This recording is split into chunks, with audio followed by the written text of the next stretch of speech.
Jesus himself said, I am the vine and you are the branches in John chapter 15 verse 5.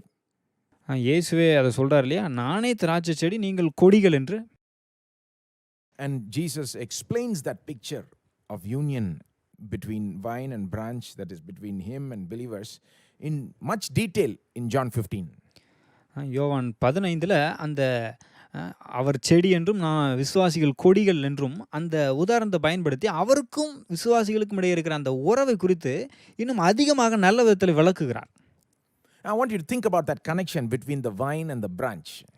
அந்த திராட்சை செடிக்கும் அந்த கொடிக்கும் இருக்கிற அந்த இணைப்பை, அந்த பிணைப்பை கொஞ்சம் யோசிச்சு பாருங்க.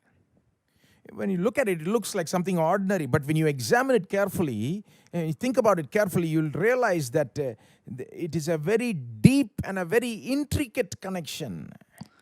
பார்க்குறதுக்கு வந்து ஏதோ ஒரு சாதாரண விஷயமா தெரியலாம், சாதாரண இணைப்பு மாதிரி தெரியலாம் உங்களுக்கு. ஆனால் கவனிச்சிங்கன்னா ரொம்ப ஒரு ஆழமான ஒரு நெருக்கமான ஒரு இணைப்பாக அங்கே இருக்கிறது. The branch is very intricately connected to the vine. இந்த கொடிகளானது அந்த செடியோடு அந்த அளவுக்கு ஒரு இறுக்கமான விதத்திலே இணைக்கப்பட்டிருக்கிறது. It's a living and organic connection. When you look at vine and branch as a whole, it's one whole living organism, you know. அங்கே நீங்கள் அந்த செடியும் கொடியும் பார்த்தீங்கன்னா அது தானாகவே தனக்குள்ளாக வந்து அந்த உயிருள்ளதாய் அதோடு இணைக்கப்பட்டிருக்கிறது. அந்த கொடியானது செடியோடு அப்படி இணைக்கப்பட்டிருக்கிறது. You know, this connection between vine and branches is much deeper. It's more intricate than the connection between two people joined in marriage. இந்த செடிக்கும் கொடிக்கும் இடையே இருக்கிற இந்த இணைப்பானது பார்த்தீங்கன்னா அந்த திருமண உறவில் சொன்னோம் இல்லைங்களா, ஒரு 2 நபர் இணைவது அதை காட்டிலும் இன்னும் ஒரு நெருக்கமான ஒரு இணைப்பாக இருக்கிறது. See, the husband and wife can live together, be together, you know, but ultimately it is possible that if they want, one of them can live without the other. It's possible. கணவன் மனைவி அங்கே திருமண உறவில் இணைக்கப்படுறாங்க, ஒன்றா வாழ்கிறாங்க, எல்லாம் உண்மைதான். ஆனால் அங்கே அவர்கள் ஒருவர் இல்லாமல் இன்னொருவர் வாழ முடியும். But the branch can never exist or live without its attachment to the vine. ஆனால் இந்த கொடியானது அந்த திராட்சை செடியை விட்டுட்டு தனித்து வாழவே முடியாது. Such is our union with Christ. We cannot live without Christ. அதே மாதிரி தான் கிறிஸ்துவோடு நமக்கு இருக்கிற அந்த இணைப்பானது கிறிஸ்து இல்லாமல் நாம் வாழ முடியாது. See, that's one of the principles we learn by looking at this picture of vine and branches. We learn that our union with Christ is a vital union. That simply means we cannot live without him. அப்போ இந்த திராட்சை செடி இந்த கொடி என்ற அந்த உதாரணத்தை பார்த்தோம் இல்லைங்களா, கிறிஸ்துவும் நாமும் அப்படிப்பட்ட ஒரு இணைப்பில் இருக்கிறோம். ரொம்ப ஒரு முக்கியமான உயர்நிலையான ஒரு உதாரணம் சொல்லலாம். இதில் பார்த்தீங்கன்னா இதில் என்னென்னா அவர் இல்லாமல் நம்ம வாழவே முடியாது. Vital means, that English word means absolutely necessary or essential. வைட்டல்ன்ற வார்த்தை இங்கிலீஷில் சொல்கிறோம் இல்லைங்களா, அது ரொம்ப முக்கியமானது, அத்தியாவசியமானது அப்படின்ற அர்த்தத்தில் வருது. Like vital organs are like organs like heart and brain and lungs, organs without which you cannot live. Vital ஆர்கன்ஸ்னு சொல்லுவாங்களே இங்கிலீஷில். அதாவது என்னென்னா சரீரத்தில் மிகவும் முக்கியமான உறுப்புகள்லாம் இருதயம் இருக்குது, நுரையீரல் இருக்குது. இதெல்லாம் முக்கியமான உறுப்பு பாருங்கள். இது இல்லாமல் என்ன செய்ய முடியாது, சரீரம் இயங்காது, உயிர் வாழ முடியாது. There are some things in our body you can live without. You can live with one kidney, for example. Things like appendix can be removed. Even gallbladder in some cases can be removed. Some organs you can live without, but some organs you cannot live without. You cannot live without a heart or without a brain or without a lungs or something like that. அப்போ சரீரத்தில் பார்த்தீங்கன்னா சில உறுப்புகள் இல்லாமல் வாழலாம் பாருங்கள். உதாரணத்துக்கு 2 kidney இருக்குன்னா ஒரு கிட்னியோட வாழலாம். அப்பெண்டிக்ஸ் பண்ணிங்கன்னா அதை எடுத்துகிட்டு அதுக்கப்புறம் நம்ம தொடர்ந்து வாழலாம். இந்த மாதிரி சரீரத்தில் சில உறுப்புகள் இல்லாமல் நம்ம வாழ முடியும். ஆனால் சரீரத்தில் சில முக்கியமான உறுப்புகள் இருக்குது, அவை இல்லாமல் நம்ம வாழவே முடியாது. இருதயம், நுரையீரல், மூளை போன்ற இந்த உறுப்புகள் இல்லாமல் முற்றிலுமாக நம்ம வாழவே முடியாது. Similarly, if we do not have union with Christ, we cannot live, in the sense we cannot have any real life, any spiritual life without this union with Christ. அதே மாதிரி தான் கிறிஸ்துவோடு இந்த ஐக்கியம் இல்லாமல் நாம் உயிர் வாழவே முடியாது. அப்படின்னா என்ன அர்த்தம், நமக்கு ஆவிக்குரிய ஜீவனே இருக்காது, ஒரு உண்மையான ஜீவன் என்பதே நமக்கு இருக்காது. Yeah, there are plenty of people living in this world without being joined to Christ, right? They're not believers. but they're not really living. According to the Bible, they don't have real spiritual life in them because they don't have Christ. உலகத்தில் அநேக மக்கள் வாழ்ந்துட்டு தான் இருக்கிறாங்க. அவங்க கிறிஸ்துவோட இணையில, அவங்க இயேசுவை ஏற்றுக்கொள்ள ரட்சிக்கப்படல. ஆனால் வாழ்ந்துட்டு தான் இருக்கிறாங்க. ஆனால் உண்மையில பார்த்தீங்கன்னா, அவர்களுக்கு ஆவிக்குரிய உண்மையான அந்த ஜீவன் இல்லை. ஏனென்றால் அவர்களுக்கு கிறிஸ்து இல்லை. அதனால் அந்த ஆவிக்குரிய இதில் உண்மையான ஜீவன் உள்ளவர்களாக அவர்கள் வாழவில்லை. The only reason we have this real life, spiritual life, eternal life in us is because of this connection, this union we have with Christ. நமக்கு இந்த உண்மையான ஜீவன், ஆவிக்குரிய ஜீவன், இந்த நித்திய ஜீவன் இருக்கிறது எப்படி? கிறிஸ்துவோட நம்ம இணைக்கப்பட்டிருக்கிறோம். அதன் மூலமாகத்தான் இந்த ஜீவன் நமக்கு உண்டாயிருக்கிறது.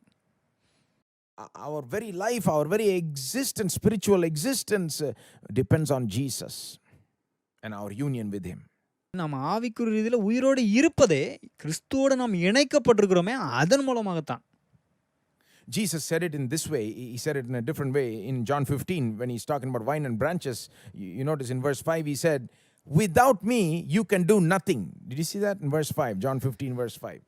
இயேசு அது இந்த மாதிரி சொல்றாரு பாருங்க. உதாரணத்துக்கு யோவான் 15:5 வசனத்தில் சொல்றாரு, என்னை அல்லாமல் உங்களால் ஒன்றும் செய்யக்கூடாது அப்படின்றாரு. கவனிக்கிறீங்களா அதை? Have you ever seen that? In John 15 verse 5, Jesus says, apart from me, right, let me read that full verse. I am the vine, you are the branches, whoever abides in me, and I in him, he it is that bears much fruit. For apart from me, or without me, you can do nothing. யோவான் 15:5 பாருங்க. அதை பார்க்குறீங்களா? அதை முழுசாக வாசிக்கலாம் அந்த வசனத்தை. நானே திராட்சை செடி, நீங்கள் கொடிகள். ஒருவன் என்னிலும் நான் அவனிலும் நிலைத்திருந்தால் அவன் மிகுந்த கனிகளை கொடுப்பான்.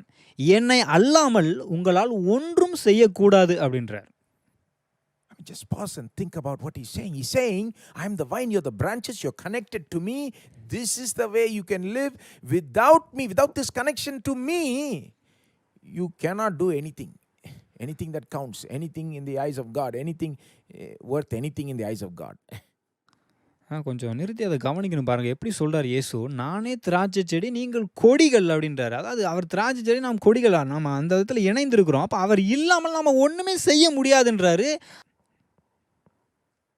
See, that's what we mean by this vital union. Without being connected to Jesus, we can do nothing. We cannot even have spiritual life, eternal life. Nothing. அதனால தான் இது ரொம்ப முக்கியமான அத்தியாவசியமான ஐக்கியம் அப்படின்னு சொல்கிறோம். அவர் இல்லாமல் அந்த உண்மையான ஜீவன் என்பது நமக்கு கிடையாது. ஆவிக்குரிய ஜீவன் கிடையாது. நித்திய ஜீவன் கிடையாது. The extent to which the branch depends on the vine is much greater than how a wife depends on the husband or something. No. This is much bigger, much greater. இந்த செடியிலே கொடி இணைந்திருப்பது என்பது பார்க்கும்போது பார்த்தீங்கன்னா, இந்த திருமண உறவிலே மனைவி கணவனை சார்ந்திருப்பதை காட்டிலும் அதை போன்றது கிடையாது. அதை காட்டிலும் மிகவும் மேலான ஒரு சார்ந்து கொள்ளுதலாக இருக்கிறது. Because we see in marriage sometimes due to death or divorce, one person is living without the other and even in some cases thriving without their spouse. திருமண உறவில் பார்த்தீங்கன்னா, அங்கே திருமண உறவில் சில நேரத்தில் ஒரு நபர் இறந்து விடுறாங்க. சில நேரத்தில் பிரிஞ்சிடுறாங்க. அப்படி இருக்கும்போது அங்கே ஒரு நபர் தனித்து, ஒருவர் இல்லாமல் இன்னொருத்தர் தனித்து நல்லா வாழ்கிறாங்க. சில நேரத்தில் பார்த்தீங்கன்னா இன்னும் கேட்டால் வெற்றிகரமாகவே நல்லாவே வாழ்கிறாங்க. But it's not like that with the vine and the branches. The branch cannot do anything without the vine, cannot bear fruit without the vine. It needs the vine. ஆனால் இங்கே திராட்சை செடி கொடிகள் என்று வரும்போது பார்த்தீங்கன்னா, இந்த கொடி அப்படி வாழ முடியாது. செடி இல்லாமல் கொடி அங்கே தனித்து பிழைத்திருக்கவே முடியாது. Do you feel like that as a believer? Do you feel that without Jesus you are nothing, you can do nothing? ஒரு விசுவாசியை நீங்கள் அப்படி உணர்றீங்களா? இயேசு இல்லாமல் நான் ஒன்றுமே கிடையாதுங்க, என்னால் ஒன்றும் செய்ய முடியாது அப்படின்னு உணர்றீங்களா? See, that's one of the differences between a believer and people in the world. People in the world will never feel like that. They feel like, yeah, I can do everything. I can do anything, you know. Yeah, I have brains, I have wisdom, I have contacts, I have this, I have... The believer, he doesn't have that kind of pride. He knows without Jesus, he's nothing. He can do nothing.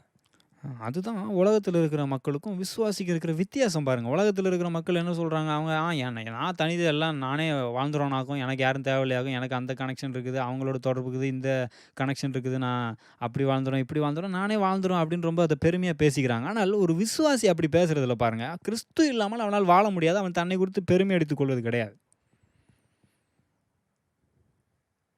Jesus is everything for the believer. விசுவாசிக்கு இயேசு தான் எல்லாமா இருக்கிறார்.